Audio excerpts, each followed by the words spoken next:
A friend of mine told me the new movie, The Odyssey, directed by Christopher Nolan, is going to suck. He's wrong, but I understand why he thinks that. Odysseus isn't a hero simply because he's strong.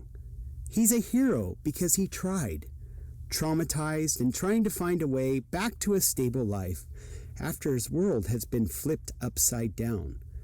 Between economic anxiety, global uncertainty, and everyday burnout, his exhaustion is something we can all relate to.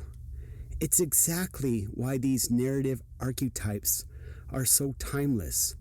Whether you are reading the ancient text or watching a modern Hollywood blockbuster adaptation, the Odyssey isn't a stable textbook assignment. It's a mirror for our modern lives. We live in a modern culture defined by burnout and heartache. Sometimes it's difficult to find the motivation to get up in the morning, keep grinding, and watch gas prices rise while navigating a career that isn't exactly what we dreamed it would be.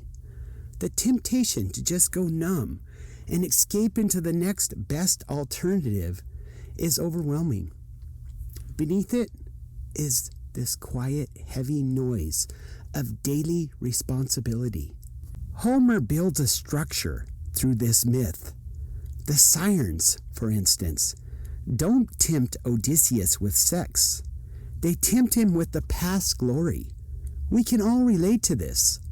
Sometimes when we are facing a massive life change, we are drawn backwards by the comfort of who we used to be, instead of focusing on building who we need to be right now.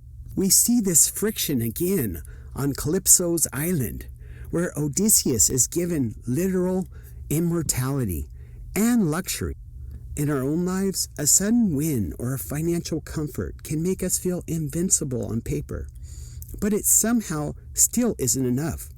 Homer explicitly writes that Odysseus spends his days crying on the shoreline, staring out at the sea. The ultimate contrast to Odysseus is Achilles, the gold standard of classical success, whom Odysseus encounters during his descent into the underworld. Achilles achieved the ultimate dream, eternal fame, the historical equivalent of scoring the winning goal in the World Cup. Yet, when Odysseus tries to comfort him in the afterlife, Achilles rejects the glory. He reveals that he would rather be a faceless hired hand on a poor farm than the king of all the dead.